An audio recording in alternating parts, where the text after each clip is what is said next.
Hi, my friend. It's Pat Sloan here. So I have dressed up to deliver some very special news for you today because Norm and Nanette, are you ready? Did you guess? They got married. Ah! Kendall texted me pictures. They have gone to the St. Patrick's Cathedral in Melbourne. It is Melbourne, Australia. It is a very old cathedral. It was started in 1846. It's gorgeous. I have a link to the cathedral so you can read about it down in the description box and at my website. But here is the happy couple. So they decided they were a match made in heaven.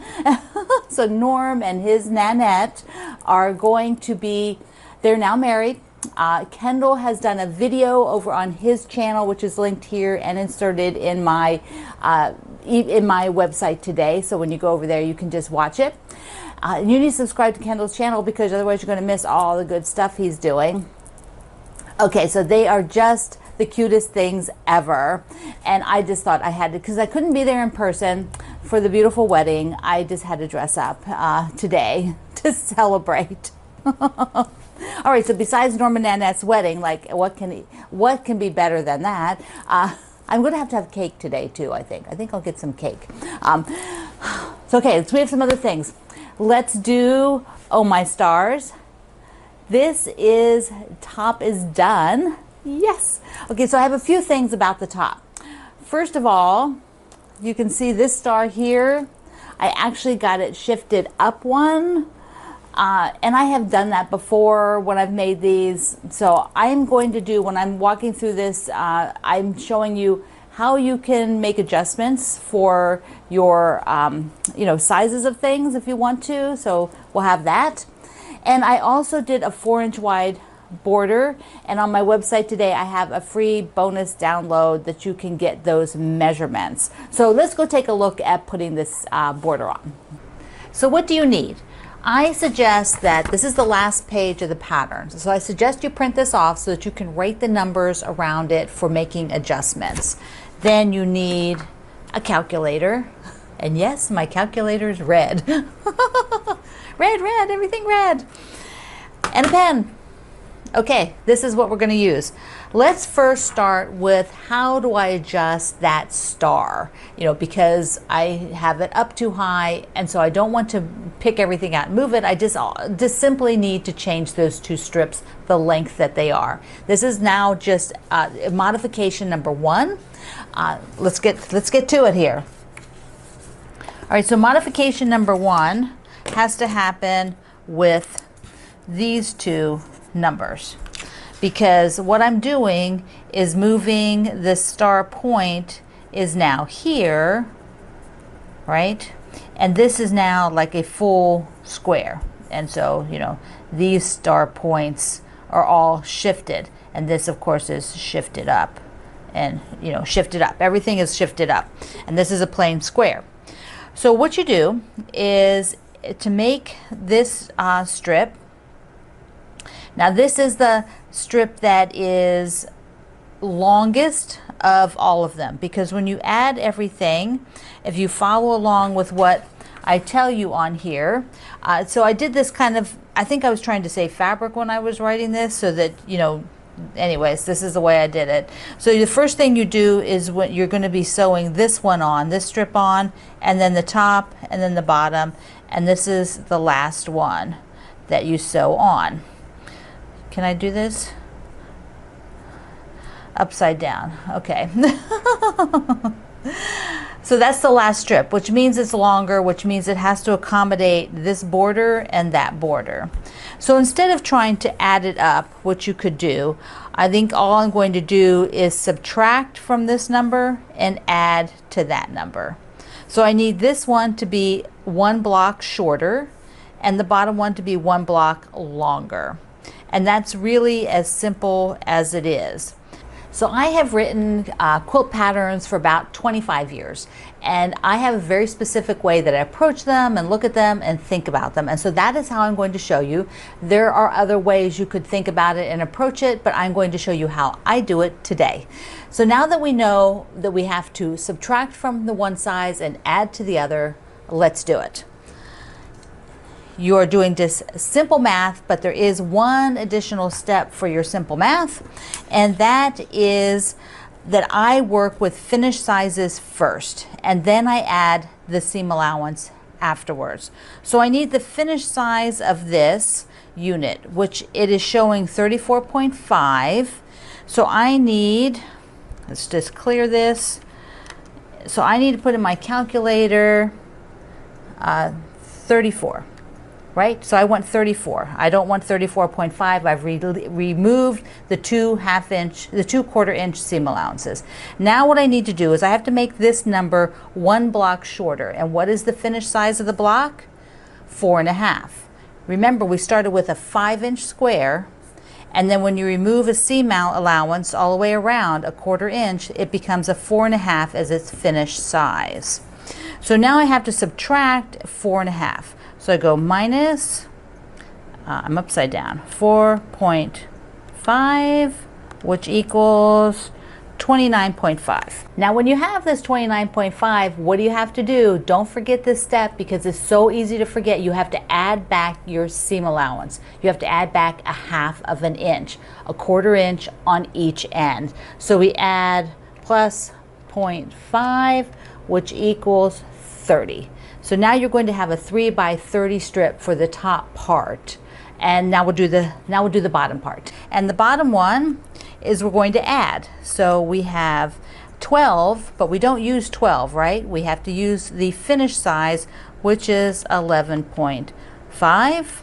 You take away the seam allowances. Now we have to add 4.5 because we have an extra block down there. So go plus 4.5, which equals 16. Then you have to add your seam allowances, which is another 1/2 inch, so that equals 16.5. So your 3 times 16.5. Adding to one and subtracting from the other because we have shifted the star. Now, if I want to make my whole border 1 inch wider, that takes more of these, but it's the same process. But you have to think about it a little bit differently because now you're making something wider.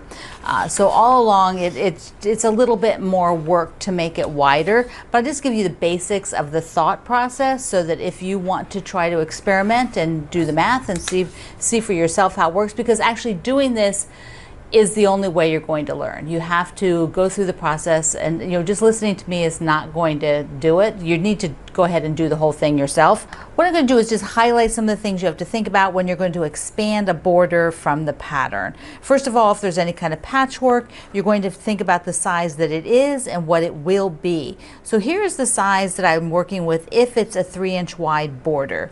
I would be doing my star points, and they would not float. So those of you who are doing 3-inch border, your star points don't float. They're just a regular unit, like a flying geese unit. They're not like the interior ones where it floats because the border is much shorter. But if I did a 4-inch border, cut 4 inches, you can see that the star point will float now. So here's the 3, let me put it side by here. So here is the border when it's 3 inches, and then the star point on the border when it's, oops, let me move those, when it's 4 inches. So you can see this one is taller. So that's the whole deal, is it's taller. Same thing is going to happen when you come in to do the square. Instead of being a 3 by 3 square, it will be, you'll be cutting a 4 by 4 square. So this is a 4-inch strip here, and you would be having a 4-inch square in that corner. From this point out, that's pretty easy, I think, to visualize. So you would have a 4-inch square in that corner, which would be, going with the wider border.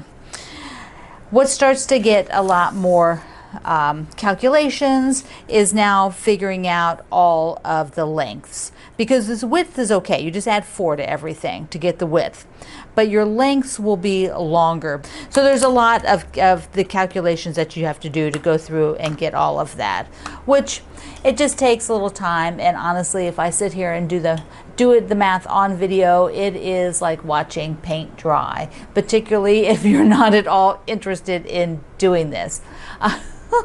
So there is that. But I am going to do it for mine because I think that the yellow is wide enough pattern that it will look nicer with that extra inch.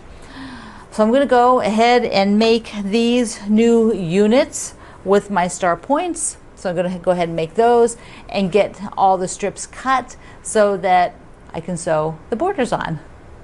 So all the pieces are laid out. They're all cut. So I've got all the sections. Up here I have all of the star points, and they are the little bit larger. So if you're doing a 3-inch, it would be like this.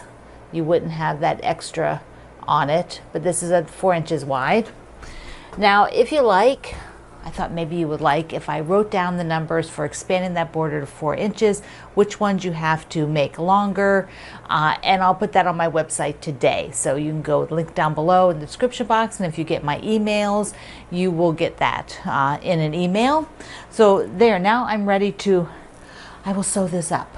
So now that my top is done, I have to decide whether I'm going to send it to the spa to be quilted. It is a flimsy. I really would like to get it quilted sooner rather than later, so that might be what I do with it. Okay, so we have a few other things today. It is the last green for the Secret Lives of Color. And oh my goodness, it's block number 59, and our color today is Celadon. So I have, here's my block. And I had this wonderful, wonderful little tea sets and coffee pots. Isn't that sweet? So that was just perfect Celadon color. Now the story in here talking about it, it's there's part of it with poetry and a figure that became quite popular, and that sort of spurred the use of Celadon as a green color for with this play. And then there is the pottery, the Celadon pottery, which was quite coveted and difficult to make. There was just all kinds of stuff about that. I like this one part. A 10th century Chinese poet described the color as carving light from the moon to dye the mountain stream. So that's really pretty. But anyway, you'll have to read it. It is a really neat story today. And I will show you all of mine together, minus the last two, because now I'm starting the next row. So they will be going on the, yeah, so here we go. And a bunch of you have been finishing. A lot of you have been finishing your Secret Lives of Color. I've seen them, and that's really fun. The next section we have is brown and then black. So I'm pretty excited about both of those. I think they're going to be really interesting to go in and look at the colors, distinguishing. It's like when we started with white, you know, like how many shades of white are there? A lot. Same with black. That's going to be really, really neat. Okay, just wanted to tell you that I sent an email to the winner of the planner. So exciting, right? So exciting. This went to Brenda. So Brenda, I emailed you, and Brenda said that she likes using the planner because it helps her keep organized and she gets more projects done. So that's a win, total win. We have a little mail call. All right, what do we got here? So first is from Gina in Wisconsin. Look at this butterfly, the monarch. She also sent me a wonderful Starbucks card. Thank you. Mwah. I should maybe take my dressed up outfit to the Starbucks today. Except that it's kind of hot out. I may have to change. So I've got another gift from Jody. So Jody sent it to me right from Amazon.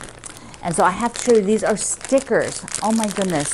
These stickers are incredible. There's tons of them, and they look, she sent me a couple different packets. I think there might be one more coming, but they look like pressed flowers. Look at this.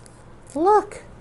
They look just like pressed flowers. These are going to be so fantastic. I am so excited about them. Look how pretty they are.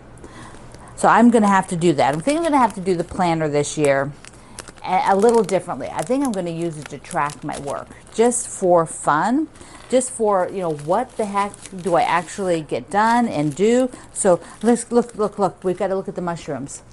Oh, can I get this open easily? No, I'll just show you here. Look at this. Look at the mushrooms. There's just so many cute ones. There's feathers. Okay, I have one more. Nail call. And this one is from Dawn in California. And she sent first, look at the little sunbonnet Sue. So cute, so cute. And a bunch of adorable selvages. Look at this one. Look. I can't wait. I have to go through and find all these super special ones. There's some little fabric, she said, cut into the 2.5-inch squares that have, you know, the mice on it. And then she sent me this. She sent me a wonderful Starbucks card too, so I can have another one on her. Mwah. And there's one more thing. When a package comes and this bag is in it, oh, be still my heart. So she sent me some really cool baking chips. So I had no idea C's did baking chips, probably because we don't have C's stores here in my area. So we just sort of get pop-ups at the holidays and they wouldn't have these specialty things. So that is so cool. They've got their recipe on the back. So cool. Thank you so much, everybody. Mwah. All right, what else do we have here? Oh, reminder. The reminder to go ahead and download your September calendar so you can keep track of things. Remember, we're adding some new projects in September, and some of them are finishing, such as the Oh My Stars. All right, my friend. Norm and Nanette are wed. So what happens next with these two little lovebirds? Well, what happens is they're going to go visiting more of my friends. So you have to stay tuned. You need to watch me and to watch Kendall's channel, because Kendall will be doing little clips with all of their travels so that you can see where they are as they visit each of my friends. And this is going to span over a few months. We'll go into next year, probably into the spring, with the number of people and being able to take photos and have them visit around and then put them in the mail and send them somewhere else. So it takes a little while. So you might see this, you may be, you know, 2 or 3 times a month, depending on the timing between. Okay, I feel like a June bride again, although it's August. Last day of August, tomorrow is September. Ah, yes, maybe it'll get a little cooler. All right, I love you, my friend. Mwah. Thank you for being here in the Sloan Zone. Be sure you follow Norm and Nanette. I'll see you online.